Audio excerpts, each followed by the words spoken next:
రెడ్డి భూపాలపల్లి జిల్లాను రద్దు చేయనని అంటున్నాడు. నువ్వు పెట్టిన వారా తీసేయడానికి? 2 ఏళ్లలో ఈ పొట్టోడు ఏం పీకిండు?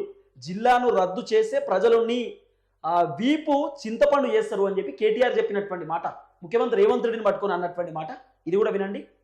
ఇలా నేను వచ్చి చెప్తున్నాడు రేవంత్ రెడ్డి, భూపాలపల్లి జిల్లా నట తీసేయడట. అది నువ్వు పెట్టిన అవరా తీసేస్తాం. జయశంకర్ సార్ పేరు మీద పెట్టింది ఎవరు? భూపాలపల్లి జిల్లా చేసింది ఎవరు? భూపాలపల్లికి మెడికల్ కాలేజ్ తెచ్చింది ఎవరు? భూపాలపల్లిలో కలెక్టర్ ఎస్పీని కూర్చోబెట్టింది ఎవరు? భూపాలపల్లిలో 1000 డబుల్ బెడ్రూమ్ ఇల్లు కట్టింది ఎవరు? సింగరేణి క్వార్టర్లు కట్టింది ఎవరు? 19,000 విరాసత్ ఉద్యోగాలు ఇచ్చింది ఎవరు? సింగరేణికి న్యాయం చేసింది ఎవరు? మరి పొట్టోడు పీకిందేమో 2 నెలలు. దానికన్నా ఇంకా పెద్ద పోజులు కొట్టుకుంటూ వచ్చి నేను తీసేయ్యా. నేను అడుగుతున్నా, తీసేస్తే ఊరుకున్నందుకు భూపాలపల్లిలో అమాయకం కొడుతున్నారే. ఈపు చింతపండు అవుతుందని తెలుసు నీకు. విన్నారు కదా కేటీఆర్ చెప్పినటువంటి మాటలు.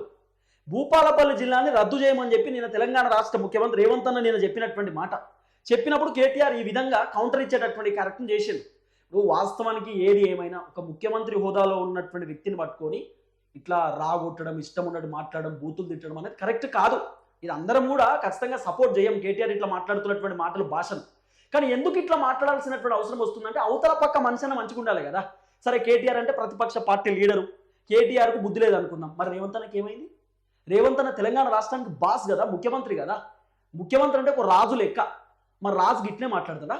మరి రాజును చూసి ఏం నేర్చుకోవాలి? భటులు అయినా లేకపోతే రాజ్యంలో ఉన్నటువంటి ప్రజలైనా ఏం నేర్చుకోవాలి? రేపటి రోజు మేము కొత్తగా రాజకీయాల్లోకి వస్తాం అనుకునేటటువంటి వాళ్ళు ఈ బూతు భాష నేర్చుకోవాలన్నా, ఈ బూతులు నేర్చుకోవాలన్నా?